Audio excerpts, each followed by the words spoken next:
Morning everyone. আশা করি তোমরা সবাই খুব ভালো আছো। আজ 12th মে অর্থাৎ ফ্লোরেন্স নাইটিঙ্গেলের বার্থডে। সারা বিশ্বে আজকের দিনটি ইন্টারন্যাশনাল নার্সেস ডে হিসেবে পালন করা হয়। তো তোমাদেরকে হ্যাপি নার্সেস ডে এই জানিয়ে আজকের ক্লাসটি আমি শুরু করছি। শুরুতেই সবার ফার্স্ট যে টপিক নিয়ে আমরা আজকে আলোচনা করব সেটা আমাদের নার্সিং লাইফের ফার্স্ট ইয়ার থেকে থার্ড ইয়ার ফোর্থ ইয়ার মানে আপ টু বিএসসি যদি পড়ো সেই ফোর্থ ইয়ার অবধি সব সাবজেক্টে সব বিষয়ের কমন টপিক একটা কোশ্চেন তো প্রত্যেক সাবজেক্টেই আসে যে কি লেখো না নার্সিং কেয়ার প্ল্যান লেখো। নার্সিং কেয়ার প্ল্যান হঠাৎ করে ফার্স্ট ইয়ারে চলে আসলো আমাদের মাথায় যে নার্সিং কেয়ার প্ল্যান লিখতে হবে। ম্যাডামরা অ্যাসাইনমেন্ট লিখতে দিয়ে দিল, এই পেশেন্ট আছে, এই পেশেন্টের নার্সিং কেয়ার প্ল্যান লেখো। তো নার্সিং কেয়ার প্ল্যান জিনিসটা কি সেটা আমাকে প্রথমে বুঝতে হবে। নার্সিং কেয়ার প্ল্যান জিনিসটা যদি বুঝে যাই তাহলেই আমরা বুঝতে পারবো যে কি এত অ্যাসেসমেন্ট, এত ডায়াগনোসিস, কি লিখবো। শুধু ওই তিনটে টার্ম নার্সিং কেয়ার প্ল্যান, এই টার্ম তিনটে যদি আমরা বুঝে যাই তাহলেই দেখবো আমরা কি পারছি ইজিলি আমরা ডায়াগনোসিস ফর্ম করতে পারছি। নার্সিং কেয়ার প্ল্যান লেখার জন্য আগে আমাদের প্রথমে কি বুঝতে হবে, এই যে তিনটে টার্ম নার্সিং কেয়ার প্ল্যান কথাটার মানে কি। ফার্স্ট আসে আমার হচ্ছে নার্সিং। নার্সিং মানে কি সবাই পড়ে এসছো প্রথম থেকে, NURSING, তাই তো। নার্সিং যেটা আমরা পড়তে এসেছি, তো আমরা অ্যাজ আ নার্স আমরা কি হিসেবে কাজ করি, অ্যাজ আ নার্স কাজ করি। তাহলে নেক্সট আমার আসে কেয়ার। কেয়ার কথার কাজ মানে কি, কেয়ার মানে যত্ন করা। আমাদের ফার্স্ট যখন এসছি নার্সিং পড়তে তখন থেকে আমাদের মাথায় ঢুকিয়ে দেওয়া হয়েছে পেশেন্টের যত্ন করা, পেশেন্টের কেয়ার করা। পেশেন্টের যা রোগ হয়েছে, রোগ থাকুক না থাকুক, পেশেন্টকে কি করতে হবে, কেয়ার করতে হবে। তো সেই কেয়ার কথাটা এখানে লেখা আছে। লাস্ট কি, এটা আমাদের মেন টপিক বা মেন কথা, সেটা হচ্ছে প্ল্যান। প্ল্যানটা কি, প্ল্যান জীবনের সবকিছুতে কাজে লাগে।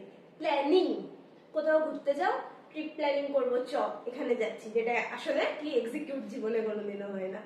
যাই হোক, জোকস অ্যাপার্ট, জীবনে তুমি প্রত্যেকটা কাজ তুমি অ্যাজ আ স্টাফ হিসেবে বলো বা তুমি তোমার পার্সোনাল লাইফ হিসেবে বলো, প্রত্যেকটা কাজে আমাকে কি করতে হয়, প্ল্যানিং করতে হয়।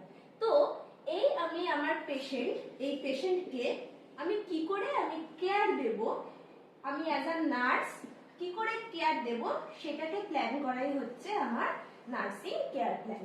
আমার পেশেন্ট আছে, আমি অ্যাজ আ নার্স তাকে কি করে কেয়ার দেব সেই রিলেটেড প্ল্যানটাই হচ্ছে আমার নার্সিং কেয়ার প্ল্যানিং। বুঝা গেছে নার্সিং কেয়ার প্ল্যানিং এর টার্মটা। এবার যদি আমরা ডেফিনিশন পড়তে চাই নার্সিং কেয়ার প্ল্যানের, আমরা জিনিসটা বুঝলাম, হয়তো তোমাকে কোশ্চেন করলো যে define nursing process or nursing care plan. আমরা বুঝে গেলাম নার্সিং কেয়ার প্ল্যান কি, বাংলাতে ভালো করে বুঝে গেলাম। আমার কাছে পেশেন্ট আসলো, পেশেন্টের কি নিড, সেই হিসেবে পেশেন্টের কি দরকার, সেই দরকার অনুযায়ী আমি পেশেন্টকে সেবা দেব বা আমি পেশেন্টকে শুশ্রূষা করব, সেই প্ল্যানিং করাটাই হচ্ছে আমার নার্সিং কেয়ার প্ল্যানিং। এবার এটাকে গুছিয়ে শুদ্ধ ভাষায় তো লিখতে হবে। সেই ভাষাটা যদি আমরা লিখতে চাই তাহলে আমরা কি লিখতে পারি, a nursing process or nursing care plan is a systematic patient centred method. অর্থাৎ কি, এই যে নার্সিং প্রসেস বা নার্সিং কেয়ার প্ল্যান লিখছি, কার ব্যাপারে লিখছি, আমার পেশেন্টের ব্যাপারে। আমার যে পেশেন্টটা অ্যাসাইন করা রয়েছে সেই পেশেন্টের ব্যাপারে, সেই পেশেন্টের কি দরকার, সেই পেশেন্টের সেই দরকার মেটানোর জন্য আমাকে কি করতে হবে সেই পেশেন্টের ব্যাপারে লিখছি। তাই আমি এটাকে ইজিলি বলতে পারি যে এটা পেশেন্ট সেন্টার্ড মেথড। আর আমার পাশে যারা রয়েছে তাদের নিশ্চয়ই হবে না, আমার শুধুমাত্র পেশেন্ট সেন্টার জিনিসটা। ইউজ বাই নার্সেস, কে ইউজ করছি, আমরা অর্থাৎ নার্সরা ইউজ করছি টু প্রোভাইড কেয়ার, কিসের জন্য, তাকে কেয়ার প্রোভাইড করার জন্য, তাকে কেয়ার দেওয়ার জন্য। Encompassing assessment, diagnosis, planning, implementation and evaluation, যার মধ্যে আমার কি কি পড়ছে, ফার্স্ট হচ্ছে অ্যাসেসমেন্ট, সেকেন্ড হচ্ছে ডায়াগনোসিস, থার্ড হচ্ছে প্ল্যানিং, ফোর্থ হচ্ছে implementation, last and final fifth হচ্ছে ইভ্যালুয়েশন। এই পাঁচটা জিনিস ফলো করে আমাকে কি করতে হয়, পুরো নার্সিং কেয়ার প্ল্যানটাকে লিখতে। এই পাঁচটা টার্ম পড়লাম, সেই পাঁচটা টার্মের প্রথম টার্ম কি, ফার্স্ট হচ্ছে আমাদের অ্যাসেসমেন্ট। অ্যাসেসমেন্ট কথাটার মানে আমরা কি জানি, যদি না জেনে থাকি বলি, অ্যাসেসমেন্ট কথাটার মানে হচ্ছে অ্যাসেস করা বা আইডেন্টিফাই করা। আমরা কি অ্যাসেস করতে পারছি বা আমরা কি আইডেন্টিফাই করতে পারছি পেশেন্টকে দেখে, বা পেশেন্ট আমাকে বলছে দিদি আমার এই হয়েছে, আমার ওই হয়েছে। আমরা তো দেখি যখনই হসপিটালে যাই পেশেন্টের হাজার একটা কমপ্লেন থাকে, তো আমরা পেশেন্টকে দেখে বা পেশেন্টের কাছ থেকে শুনে যে জিনিসটা আইডেন্টিফাই করতে পারছি, যে জিনিসটা বুঝতে পারছি, সেটাই হচ্ছে আমার অ্যাসেসমেন্টের মধ্যে দুটো পার্ট হয়। ফার্স্ট পার্ট হচ্ছে সাবজেক্টিভ ডেটা, আর সেকেন্ড পার্ট হচ্ছে আমার অবজেক্টিভ ডেটা। ধরো কোনো পেশেন্ট আমাকে বললো যে দিদি আমার সকাল থেকে খুব পেটে ব্যথা করছে, হ্যাঁ, বা আমার খুব পেটে ব্যথা, ধরো এটাই বললো, ইন জেনারেল বললো আমার খুব পেটে ব্যথা। আমি জিজ্ঞেস করলাম আপনার কি হয়েছে, বললো আমার খুব পেটে ব্যথা। আমি সাবজেক্টিভ ডেটাতে কি লিখবো? Patient says that I have pain in my abdomen। মানে কি, পেশেন্ট বলছে যে আমার খুব পেটে ব্যথা করছে। একদম জেনারেল সাদামাটা ভাষায় আমাদের যে ইংলিশ, আমি সেটুকু ইউজ করছি। Patient says that I have pain in my abdomen. সেবার তোমার যদি মনে হয় যে পেশেন্ট পার্টিকুলার কোনো রিজিয়ন তোমাকে বোঝাতে পারছে, কোন কোয়াড্রেন্ট সেটা বোঝাতে পারছে, তুমি সেই কোয়াড্রেন্ট উল্লেখ করো। তুমি যদি সেই কোয়াড্রেন্ট না বুঝতে পারো, তুমি হোল অ্যাবডোমেন যদি বলে ব্যথা বোঝাতে, তুমি লেখো I have pain in my abdomen. Patient যেটা তোমাকে বলছে সেটুকুই তোমার সাবজেক্টিভ ডেটা। নেক্সট হচ্ছে আমাদের অবজেক্টিভ ডেটা। অবজেক্টিভ ডেটা কি? আমাদের এই রিলেশনশিপটা কার? নার্স আর পেশেন্টের মধ্যে যে রিলেশনশিপ, সেটাই হচ্ছে আমার নার্সিং কেয়ার প্ল্যান। নার্স পেশেন্টের যে কেয়ার দেবে সেই প্ল্যানিংটাই নার্সিং কেয়ার প্ল্যান। পেশেন্টের কথা হয়ে গেল, এবার কার কথা আসবে? কে বাকি রইলো? আবার নার্স বাকি রইলো। নার্স পেশেন্টের কাছে গেল, গিয়ে কিছু তো দেখবে। পেশেন্ট বলছে দিদি আমার খুব পেটে ব্যথা করছে। পেশেন্ট কখনো তোমাকে হাসতে হাসতে বলবে দিদি আমার না খুব পেটে ব্যথা করছে? এটা নিশ্চয়ই বলবে না। পেশেন্ট যখন পেটে ব্যথা করছে বলবে, তার নিশ্চয়ই পেটে ব্যথা আছে, সে এরকম একটা কিছু ফেশিয়াল এক্সপ্রেশন যে দেবে, দিদি আমার খুব পেটে ব্যথা করছে, এরকম টাইপের। যাই হোক, তো এরকম কিছু ফেশিয়াল এক্সপ্রেশন তুমি দেখতে পাবে, দেখে বুঝতে পারবে যে না, পেশেন্টটা সত্যিই হয়তো পেটে ব্যথা রয়েছে। বা তুমি কি করতে পারো, ধরো আমরা পেন স্কেল পড়েছি বা পেন স্কোর, যদি কেউ না জেনে থাকো অবশ্যই আমাকে জানাবে কমেন্ট সেকশনে। আমি নেক্সট দিন তাহলে এই ভিডিও অবশ্যই দেবো যে পেন স্কোর বা পেন স্কেল কি। তো পেন স্কোর, পেন স্কোর আমরা অ্যাসেস করে বুঝতে পারি যে পেশেন্টের কতটা পেন রয়েছে। তো বিভিন্ন জিনিস আমরা যেটা দেখছি না, পেশেন্ট যা বলছে তাই না, আমরা যেটা দেখছি, আমরা গিয়ে যেটা বুঝতে পারছি যে হ্যাঁ পেশেন্টের এটার জন্য বা এটা হচ্ছে, সেটাই হচ্ছে আমাদের অবজেক্টিভ ডেটা। তাহলে অবজেক্টিভ ডেটা কে দেখছে? অবজেক্টিভ ডেটা দেখছে নার্স। কি দেখছে? ফেশিয়াল এক্সপ্রেশন দেখছে। পেশেন্টের ফেশিয়াল এক্সপ্রেশন দেখে বুঝতে পারলো যে পেশেন্টের পেটে ব্যথা করছে। বোঝা গেল? তাহলে সাবজেক্টিভ ডেটা হচ্ছে পেশেন্ট আমাকে যেটা বললো, অবজেক্টিভ ডেটা হচ্ছে নার্স যেটা দেখলো। অ্যাসেসমেন্টের পর আমরা কি পড়লাম? 5টা জিনিস পড়েছিলাম। ফার্স্ট অ্যাসেসমেন্ট গেল, সেকেন্ড আমরা কি পড়লাম? সেকেন্ড পড়েছিলাম আমরা ডায়াগনোসিস। একটা বড় ভারী কথা, ডায়াগনোসিস। একদম মাথায় বাজ পড়ার মতো, এতগুলো নার্সিং ডায়াগনোসিস কি করে মুখস্থ করব, এতগুলো নার্সিং প্রসেস কি করে মুখস্থ করব। তো ডায়াগনোসিস ফর্ম করার একটু যদি দুটো জিনিস মাথায় রাখতে পারো, দেখবে ডায়াগনোসিস আর তোমাদের কাছে তৈরি করতে একদমই অসুবিধা হবে না। ঠিক আছে? তো এই ট্রিকগুলো একটু মাথায় রাখবে। ডায়াগনোসিস কিভাবে তৈরি করে? ফার্স্টে আমি পেশেন্টের কাছে শুনলাম পেশেন্টের কি হয়েছে। কি বলেছিল আমাদের পেশেন্ট? তার হচ্ছে খুব পেটে ব্যথা করছে। এবার আমরা অ্যাকিউট আর ক্রনিক দুটো ভাগ জানি। অ্যাকিউট হচ্ছে 6 মাসের কম যদি কোনো কিছু হয়, ক্রনিক হচ্ছে 6 মাসের বেশি যদি কিছু হয়। তাহলে পেশেন্টের পেটে ব্যথা কবে থেকে? ধরো আমি সেটা পেশেন্টকে জিজ্ঞেস করলাম হিস্ট্রি নেওয়ার সময়। পেশেন্ট বললো আমার এই গত 1 সপ্তাহ ধরে বা গত 2 দিন ধরে আমার খুব পেটে ব্যথা রয়েছে। তাহলে সেটা কোন পেইন হবে?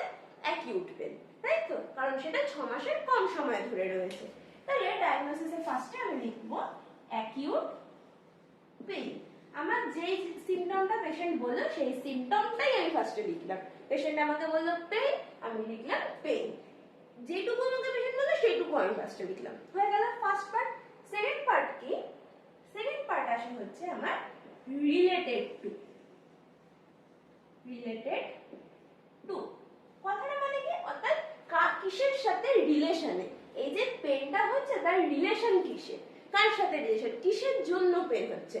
বিনা কারণে কোথাও পেন হতে পারে না। আমার এমনি হাতে এমনি ব্যথা হতে পারে না। হয় আমি কালকে সারা রাত ধরে অ্যাসাইনমেন্ট লিখেছি, তার জন্য আমার হাতে ব্যথা হতে পারে। তো এই পেনটা পেশেন্টের কার সাথে রিলেটেড? ধরো পেশেন্টের অ্যাপেন্ডিসাইটিস হয়েছে, বলে না, শুনেছো নিশ্চয়ই, এখনো অনেকেই হয়তো অ্যাপেন্ডিসাইটিস জানে না, কোনো কিছু শুনে সাইটিস কথার মানে হচ্ছে সেটার ইনফ্লামেশন। তো অ্যাপেন্ডিক্সের ইনফ্লামেশনকে আমরা বলি অ্যাপেন্ডিসাইটিস। তাহলে রিলেটেড টু অ্যাপেন্ডিসাইটিস, কিসের জন্য আমার পেটে ব্যথা করছে? আমার অ্যাপেন্ডিসাইটিসের জন্য পেটে ব্যথা করছে। Acute pain related to appendicitis, একদম বোঝা গেছে। লাস্ট টার্ম আমরা যেটা ইউজ করি সেটা হচ্ছে as evidence by. As evidence by, as evidence by কথাটার মধ্যে দেখো, বুঝতে পারছো, এভিডেন্স। এভিডেন্স আমরা কোথায় খুঁজি? ধরো কেউ, আমরা সিআইডি তে দেখেছি না, ওরা ছোট ছোট সিআইডি তে ওরা এভিডেন্স বা তথ্য খোঁজে। তাহলে কোন তথ্য থেকে আমরা বুঝতে পারছি যে পেশেন্টের পেটে ব্যথা করছে? অ্যাজ এভিডেন্স বাই কি কি দেখে আমরা বুঝেছিলাম পেশেন্টের পেটে ব্যথা করছে? পেশেন্টস ফেশিয়াল এক্সপ্রেশন, এটা আমার কাছে এভিডেন্স। পেশেন্ট আমাকে কি এভিডেন্স দিল? আমার কাছে আর কোনো এভিডেন্স আছে? পেশেন্ট আমাকে শুধু ফেশিয়াল এক্সপ্রেশন দিয়েছে, অর্থাৎ পেশেন্টের ফেশিয়াল এক্সপ্রেশনটাই আমার কাছে এভিডেন্সের কাজ করছে, যেটা দেখে আমরা বুঝতে পারছি পেশেন্টের কি হচ্ছে? অ্যাকিউট পেন হচ্ছে। যেটা কিসের জন্য হচ্ছে? অ্যাপেন্ডিসাইটিসের জন্য পেশেন্টের পেনটা হচ্ছে। তাহলে আমার একটা ডায়াগনোসিস ফর্ম হয়ে গেল। কি ফর্ম হলো? Acute pen. পেশেন্ট আমাকে যেই সিম্পটমসটা বলেছিল সেই সিম্পটমসটা প্রথমে লিখলাম, নেক্সট লিখলাম রিলেটেড টু, কিসের জন্য পেনটা হচ্ছে? পেশেন্টের পেন হচ্ছে অ্যাপেন্ডিসাইটিসের জন্য, তাহলে রিলেটেড টু অ্যাপেন্ডিসাইটিস। নেক্সট আমরা কি লিখি? অ্যাজ এভিডেন্স বাই, অর্থাৎ আমরা কোন এভিডেন্স দেখে বুঝতে পারছি পেশেন্টের পেন হচ্ছে? পেশেন্টের ফেশিয়াল এক্সপ্রেশন দেখে। তাহলে এই হয়ে গেল এই তিনটে টার্ম যদি আমরা মনে রাখতে পারি। লিখলাম পেশেন্ট যে সিম্পটম বললো সেই সিম্পটমটা, তারপরে আমরা একটা টার্ম ইউজ করলাম রিলেটেড টু, তাই তো? সিম্পটম, তারপরে রিলেটেড টু, তারপর হচ্ছে কজ, ডিজিজ কজ, কোন কারণে আমার এই সিম্পটমটা দেখা যাচ্ছে সেইটা। নেক্সট আমরা ইউজ করলাম অ্যাজ এভিডেন্স বাই, যে আমরা কি দেখে বুঝতে পারছি, তারপর যেটা দেখে বুঝতে পারছি সেইটা। এইটুকুই হলো আমার ডায়াগনোসিস। এর থেকে হাতি ঘোড়া বেশি আমার ডায়াগনোসিসে কিচ্ছু নেই। তো এইটুকু আশা করি সবাই ফর্ম করতে পারবে।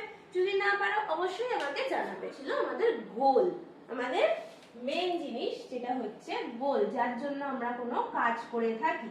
কিসের জন্য কাজ করি? কোনো গোল নিশ্চয়ই আমাদের আছে, সেই গোলটাকে অ্যাচিভ করার জন্য কাজ করি। তো নার্সিং কেয়ার প্ল্যানেরও প্রত্যেকটা নার্সিং কেয়ার প্ল্যানের একটা গোল থাকে যে আমি পেশেন্টটাকে সুস্থ করব, তাই তো? পেশেন্টের যে পেইন আছে সেই পেইনটাকে আমি রিলিফ করব। আমার কাছে পেশেন্টটা কমপ্লেন করছে, আমি কি শুনে চলে যাব? নিশ্চয়ই না। সে আমার কাছে কমপ্লেন করছে কিছু নিশ্চয়ই সুরাহা পাওয়ার জন্য। তো আমি সেই সুরাহাটা আমি কি আমার গোল কি থাকবে? যে আমি পেশেন্টের পেইনটা রিলিফ করব। আমরা যখনই কোনো কাজ করি নিশ্চয়ই কোনো গোল থাকে, যে এই গোলটা আমি আমার মেইন জিনিস কি থাকে? যে আমি এই গোলটা কি করে অ্যাচিভ করব। আমি এই কাজটা করলাম, তার পিছনে গোল আছে, সেই গোলটাকে অ্যাচিভ করাটাই হচ্ছে আমার মেইন উদ্দেশ্য। তো সেম নার্সিং কেয়ার প্ল্যানেরও একটা গোল আছে। ধরো আমার পেশেন্ট বলেছিল কি যে আমার খুব পেটে ব্যথা করছে, তাহলে আমার গোল কি হবে? নিশ্চয়ই বলতে পারবে যে হ্যাঁ, আমাদের গোল হবে পেশেন্টের পেটে ব্যথাটাকে কমানো, তাই তো? নাকি পেশেন্ট যখন আমাদের কাছে বলছে নিশ্চয়ই সে কোনো আশা নিয়ে আমাদেরকে বলছে, তো আমাদেরও সেই আশাটা পেশেন্টের উপর রাখতে হবে বা দিতে হবে যে হ্যাঁ, আমি চেষ্টা করবো আপনার পেটে ব্যথাটাকে যতটা সম্ভব কমানো। তো আমরা বলে কি লিখবো? To reduce the abdominal pain।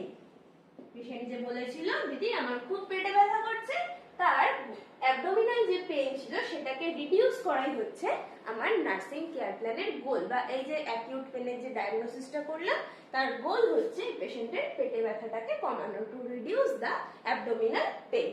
বোঝা গেল গোল কি? আমরা আসছি কিসে? সেটা হচ্ছে প্ল্যানিং। গোল করলাম, গোল হয়ে গেল। গোলটাকে অ্যাচিভ করার জন্য আমাকে কি করতে হবে?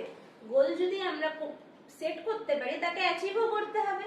সেই অ্যাচিভ করার জন্য যেটা আমাকে করতে হবে সেটা হচ্ছে প্ল্যানিং। প্ল্যানিং ছাড়া কোনো কাজ হয় না। আমরা এই নার্সিং কেয়ার প্ল্যানের প্রথমেই পড়েছি নার্সিং কেয়ার প্ল্যান, অর্থাৎ প্ল্যান অনুযায়ী পেশেন্টকে কেয়ার দেব অ্যাজ আ নার্স। সেটাই হচ্ছে আমার এই প্ল্যানিং এর মধ্যে পুরো পার্টটা পড়ছে। আমার পেশেন্টের কি ছিল মনে করে দেখো, আমার পেশেন্ট বলেছিল দিদি আমার সকাল থেকে বা আমার খুব পেটে ব্যথা করছে। পেটে ব্যথার জন্য আমার মেন গোল কি ছিল? গোল ছিল পেশেন্টের পেটে ব্যথাটাকে কমানো। তো এই যে পেশেন্টের পেটে ব্যথাটা কমানো, তার জন্য আমাকে কি করতে হবে? গোলটাকে অ্যাচিভ করার জন্য কিছু প্ল্যান করতে হবে। তো তাই তো তো কি প্ল্যান করতে পারি? ফার্স্টেই তোমরা বলো, ফার্স্টে আমরা যদি পেশেন্টের পেন হয়, আমরা বাড়িতে পেন হলে আমরা কি করি? ফার্স্টে কিছু করবো, তো সেটা হয় আমরা ওষুধ খাবো, বা আমি আমার পজিশন চেঞ্জ করব, বা আমি ধরো কোনো রকম কিছু চাপা দিলাম পেটের মধ্যে, তাতে আমার পেনটা কমবে। সেগুলোই আমরা পরপর প্ল্যানিং অনুযায়ী লিখবো। তো ফার্স্টে প্ল্যানিং এ ধরো আমরা লিখলাম check the vital signs of the patient। আচ্ছা তোমরা কি জানো আমরা ভাইটাল সাইন্স কটা করেছি? টিপি আর বিপি। তার মধ্যে আমাদের ফিফথ ভাইটাল সাইন্স হচ্ছে কিন্তু আমাদের পেন। এটা কিন্তু মাথায় রাখবে। ফিফথ যদি কখনো জিজ্ঞেস করে ভাইটাল সাইন্স কি, সেটা হচ্ছে আমাদের পেন। যাই হোক, তো ফার্স্ট আমরা কি করলাম? পেশেন্টের ভাইটাল সাইন্স চেক করলাম। তারপরে কি করলাম? আমাদের হাতে যেটুকু আছে সেগুলো আমরা আগে করব। Provide comfortable position to patient. আমরা কি করতে পারি? পেশেন্টকে একটা কমফোর্টেবল পজিশন দিতে পারি, যেই পজিশনে পেশেন্টের ওই পেনটা একটু হলেও রিডিউস হবে। অনেক সময় থাকে যে আমরা সোজা হয়ে শুলে পেটে ব্যথা বেশি করে, বা অনেক সময় থাকে কাত হয়ে শুলে বেশি পেটে ব্যথা করে। তো যেই পজিশনে পেশেন্টের পেনটা কম হবে, সেই কমফোর্টেবল পজিশনটা আমরা পেশেন্টকে দিতে পারি। এটা হলো আমার সেকেন্ড প্ল্যানিং। থার্ড প্ল্যানিং আমাদের কি হতে পারে? আমাদের কোনো ডক্টর ধরো কোনো অ্যানালজেসিক্স বা অ্যানালজেসিক্স কে যদি আমরা বলতে চাই, সেটা হচ্ছে ব্যথার ওষুধ বা ব্যথা কমানোর ওষুধ, সেটাকে আমরা বলি অ্যানালজেসিক। তো ধরো কোনো ডাক্তার আমাকে কোনো অ্যানালজেসিক্স তার পেশেন্টের ফাইলে প্রেসক্রাইব করে গেল, সেটা আমরা পেশেন্টকে প্রোভাইড করতে পারি। নেক্সট আমরা কি লিখবো? প্রোভাইড না, অ্যাডমিনিস্টার। কোনো মেডিসিন যখন আমরা দেব তখন সেটাকে আমরা অ্যাডমিনিস্টার লিখি। Administer analgesics as per physician's advice। Physician আমাকে যে অ্যাডভাইস করে গেছে যে এই অ্যানালজেসিক্স মেডিসিনটা দিতে পারি, তো সেই অ্যানালজেসিক মেডিসিনটা আমরা পেশেন্টকে দিতে পারি, অ্যাডমিনিস্টার করতে পারি।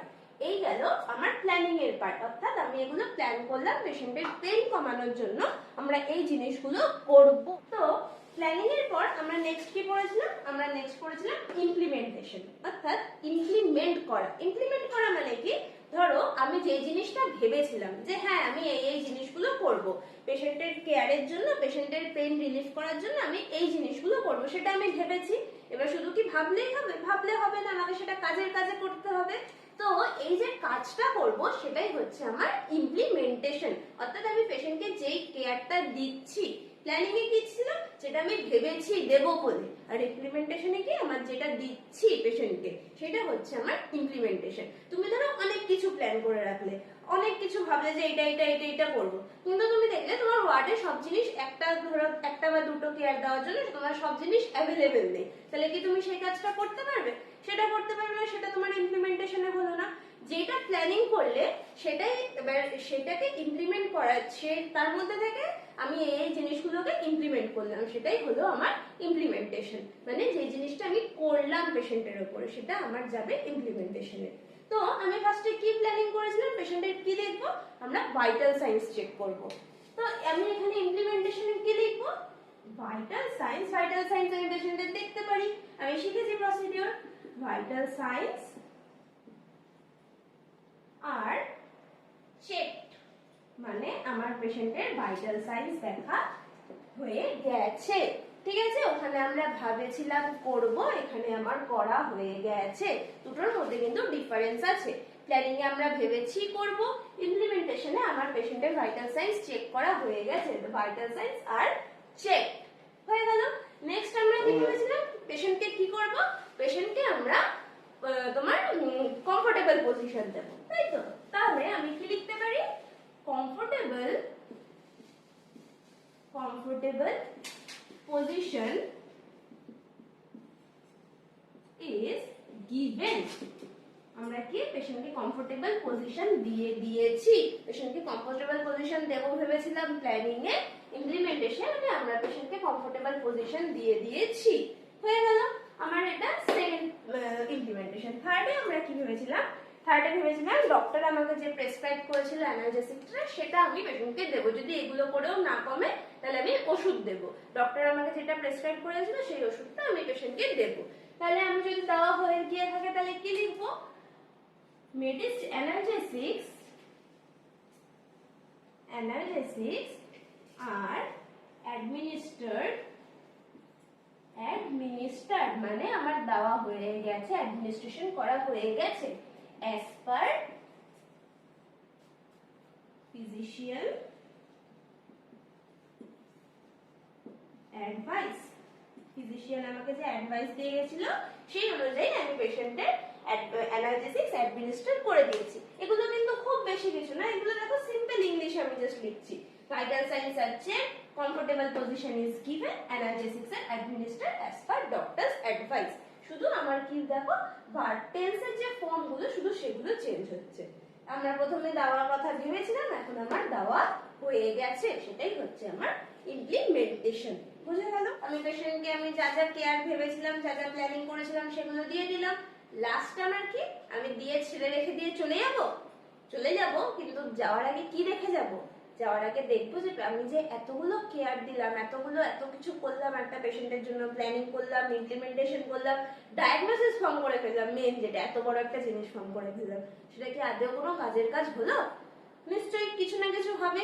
সেটাই যেটা দেখবো সেটাকে আমরা লাস্টে বলি হচ্ছে ইভালুয়েশন, অর্থাৎ ইভালুয়েট করা। আমি কি দেখবো, পেশেন্টস পেইন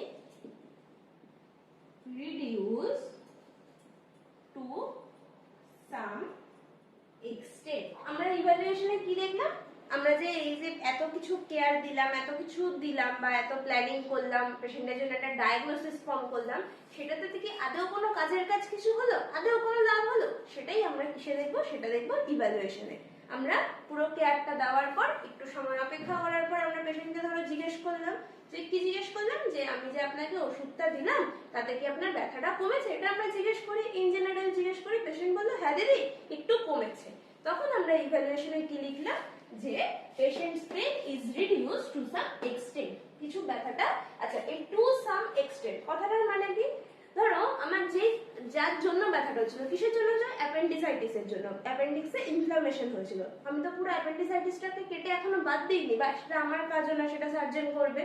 তো আমরা টু সাম এক্সটেন্ট কেন লিখি, কারণ লিখি হচ্ছে কিছুটা পরিমাণে, আমি পুরোপুরি জিনিসটাকে রিডিউস আমি করতে পারি না, যতক্ষণ না আমি পুরোপুরি রিডিউস করতে পারছি, কিছুটা সময়ের জন্য বা কিছুটা পরিমাণে আমি কমাতে পারছি, তখন আমরা লিখি টু সাম এক্সটেন্ট। এবার দেখো এগুলো কলেজ টু কলেজ ভ্যারি করে, কোনো কলেজের টিচাররা বলে এটা লিখতে, কোনো কলেজের টিচাররা বলে লিখতে না। তো আমি টু সাম এক্সটেন্ট কেন লিখি তোমাদেরকে বললাম, এই কারণে আমি লিখি। আবার কিছু কলেজে ইউজ হয় রেশনাল, যে প্ল্যানিং এর পর একটা কলাম থাকে রেশনাল কেন ইউজ করে, অর্থাৎ আমি এই যে জিনিসটা দিচ্ছি, প্ল্যানিংটা করছি, কেন করছি, তাই তো। ভাইটাল সাইন্স কেন চেক করছি, ভাইটাল সাইন্সটা জানার জন্য। কমফোর্টেবল পজিশন কেন দিচ্ছি, পেশেন্টকে কমফোর্ট দেওয়ার জন্য। তো রেশনালেরও অনেকে কলম করে থাকে, তো তোমাদের কলেজ যেরকম বলবে সেই অনুযায়ী তোমরা করবে, সেই অনুযায়ী কাজটা আমরা যে নার্সিং কেয়ার প্ল্যান বানাবো সেটা আমরা কলেজ অ্যাকর্ডিং টু কলেজ সেটা আমরা করব। তো এই গেল আমাদের evaluation of the nursing care plan, এই গেল আমাদের নার্সিং কেয়ার প্ল্যান। এবার যখন আমরা খাতাতে লিখবো সেটাকে কিভাবে লিখবো আমরা একবার দেখে নিই। ফার্স্টে আমরা কি পড়েছি, ফার্স্টে পড়েছি অ্যাসেসমেন্ট, অর্থাৎ পেশেন্ট আমাকে যেটা বলছে সেটা আমার, তার সাথে আমি যেটা দেখছি, যেভাবে দেখে বুঝতে পারছি পেশেন্টের কি হয়েছে, সেটা হচ্ছে ফার্স্ট আমার অ্যাসেসমেন্ট। নেক্সট কি পড়েছি, নেক্সট আমরা পড়েছি নার্সিং ডায়াগনোসিস, অর্থাৎ অ্যাসেসমেন্ট থেকে দেখে আমি যেই জিনিসটা বুঝতে পারলাম সেটাকে আমি একটা ডায়াগনোসিস হিসেবে ফর্ম করলাম। কিভাবে ফর্ম করলাম, ফার্স্টে আমি সিম্পটম দিলাম, সিম্পটম দেওয়ার পর আমি কি দিলাম, কিসের জন্য হচ্ছে, রিলেটেড টু, সিম্পটম দেওয়ার পর দিলাম রিলেটেড টু এর পর কোন কারণে কিসের সাথে রিলেটেড ব্যথাটা সেটা লিখলাম। তারপর কি অ্যাজ এভিডেন্স বাই, তারপর আমি যেটা দেখে বুঝতে পারলাম সেটাই হয়ে গেল আমার অ্যাজ এভিডেন্স বাই। পুরোটাকে যদি আমি সাজিয়ে লিখি তাহলে আমার ফর্ম হলো নার্সিং ডায়াগনোসিস। আর অ্যাসেসমেন্টের সময় আমরা কি দেখেছিলাম? অ্যাসেসমেন্টে আমরা দুটো পড়েছিলাম, একটা পড়েছিলাম সাবজেক্টিভ ডেটা আর একটা পড়েছিলাম আমার অবজেক্টিভ ডেটা। সাবজেক্টিভ ডেটাতে দেখেছিলাম পেশেন্ট যেটা বলেছে, অবজেক্টিভ ডেটাতে আমরা যেটা দেখেছিলাম সেটা। তাহলে অ্যাসেসমেন্ট হয়ে গেল subjective data, objective data. Next হচ্ছে আমার নার্সিং ডায়াগনোসিস। নার্সিং ডায়াগনোসিসে কি দেখলাম? যে পেশেন্টের ফার্স্টে আমরা লিখলাম সিম্পটম, তারপর আমরা সিম্পটম যেটা আছে সেটা লিখলাম, মানে পেশেন্ট যেটা বলছে যে আমার পেটে ব্যথা করছে, আমার মাথা ব্যথা করছে, সেই আমি সিম্পটমটা লিখলাম। নেক্সট লিখলাম রিলেটেড টু, রিলেটেড টু এর পরে লিখলাম যেই জিনিসটার সাথে রিলেটেড সেই সিম্পটমটা হয়ে গেল। তারপর আমরা লিখি অ্যাজ এভিডেন্স বাই, কি লিখি? যেটা আমরা দেখতে পাচ্ছি, কোন এভিডেন্স দিয়ে আমরা বুঝতে পারছি পেশেন্টের এই সিম্পটমটা হচ্ছে, সেটা আমরা লিখি অ্যাজ এভিডেন্স বাই সেই তোমার এভিডেন্সটা। তাহলে এটাকে যদি আমি একটা সেন্টেন্স আকারে বানাই সেটাই হয়ে গেল আমার নার্সিং ডায়াগনোসিস, আর কিছু নেই। তাহলে ফার্স্ট গেল আমার অ্যাসেসমেন্ট, সেকেন্ড গেল আমার নার্সিং ডায়াগনোসিস। নেক্সট আমরা কি করেছিলাম? নেক্সট করেছিলাম গোল, অর্থাৎ পেশেন্টের এই যে ব্যথা হয়েছিল সেটাকে কমানোর জন্য আমাদের কি করতে হবে? গোল নিতে হবে। কি? পেশেন্টের ব্যথাটাকে কমানো, পেশেন্টের যে প্রবলেমটা হচ্ছে সেই প্রবলেমটাকে কমানো, সেটাই হচ্ছে আমার গোল। গোলের পর আমরা কি করলাম? গোলের পর করলাম প্ল্যানিং। প্ল্যানিং এর অর্থ যেই জিনিসটা, যে গোলটা আমরা নিয়েছি সেটাকে, গোলটা ফুলফিল করতে গেলে কি প্ল্যান করতে হবে, কি প্ল্যান করতে হবে। আমরা কিন্তু এখনো কাজটা করিনি, আমরা শুধু প্ল্যান করেছি যে আমার এই গোলটা ফুলফিল করার জন্য এই এই জিনিসগুলো করতে হবে, এটা গেল প্ল্যানিং। নেক্সট আমরা করলাম ইমপ্লিমেন্টেশন। ইমপ্লিমেন্টেশন মানে আমি যে প্ল্যানিং করলাম সেই প্ল্যানিংটাকে আমি কাজে করলাম, মানে কাজ করলাম। এই জিনিসটা যেটা প্ল্যান করেছিলাম সেটা আমি এখানে কাজে করলাম, এই একটা জিনিস প্ল্যান করেছিলাম এটা আমি এখানে কাজে করলাম, সেটা হয়ে গেল আমার ইমপ্লিমেন্টেশন। আর লাস্ট হচ্ছে আমার ইভালুয়েশন, যে আমি দেখলাম আমি যে গোলটা সেট করেছিলাম সেই গোলটা আমার ফুলফিল হলো কিনা। পেশেন্টের যে ব্যথা কমানোর জন্য আমি ভেবেছিলাম যে পেশেন্টের ব্যথাটাকে কমাবো, সেটা আমার গোল ছিল। আমি লাস্টে ইভ্যালুয়েশনে দেখলাম পেশেন্টের ব্যথাটা কমলো কিনা বা কতটা কমলো, সেটা হচ্ছে আমার ইভ্যালুয়েশন। তাহলে আমার কি কি হলো? অ্যাসেসমেন্ট, নার্সিং ডায়াগনোসিস, গোল, প্ল্যানিং, ইমপ্লিমেন্টেশন, ইভ্যালুয়েশন। এটাকেই যদি আমরা শর্ট ফর্মে লিখি তৈরি হয়ে গেল আমাদের নার্সিং কেয়ার প্ল্যান বা নার্সিং প্রসেস। আশা করি তোমরা সকলে বুঝতে পেরেছো আজকের ক্লাসটা। তো যদি এরপরেও কোনো নার্সিং কেয়ার প্ল্যান রিলেটেড বা নার্সিং প্রসেস রিলেটেড কোনো রকমের কোনো অসুবিধা বা কোয়ারি থেকে থাকে তোমরা অবশ্যই কমেন্ট সেকশনে জানাবে। আর এরপরে যদি অন্য কোনো টপিক পড়তে চাও বা অন্য কোনো সাবজেক্টের ব্যাপারে বুঝতে চাও বা কিছু, সেগুলোও নিশ্চয়ই কমেন্ট সেকশনে জানাবে। আমি পরের ভিডিওতে অবশ্যই সেগুলো দেওয়ার বা সেই টপিকগুলো রিলেটেড আলোচনা যতটা সম্ভব বা যতটা করা যায় সেই টপিকটা বোঝানোর চেষ্টা করব। তো তোমাদের যদি ভিডিওটা ভালো লেগে থাকে প্লিজ তোমরা লাইক করো, চ্যানেলটাকে সাবস্ক্রাইব করো যদি নতুন নতুন আরো ভিডিও পাওয়ার জন্য। আর অবশ্যই তোমাদের বন্ধুদের সাথে শেয়ার করো, তারা যদি জানতে চায় বা বুঝতে চায় তারাও যেন কমেন্ট করে আমাকে জানায় যে কোন টপিক পড়তে তারা চায়। আর অবশ্যই প্লিজ দেখো যেখানে যেখানে বুঝতে সমস্যা সেগুলো যেন ক্লিয়ার করে নাও, কারণ বেসিক যদি ক্লিয়ার না থাকে না তাহলে পরে গিয়ে খুব অসুবিধা হয়। তাই চেষ্টা করো প্রথম থেকেই জিনিসটাকে বুঝে গুছিয়ে পড়ার জন্য। আমি অবশ্যই তোমাদের সাহায্য করব, সেটুকু আমি কথা দিতে পারি। আর আজকের জন্য এটুকুই। Please like, share and subscribe my channel. Thank you.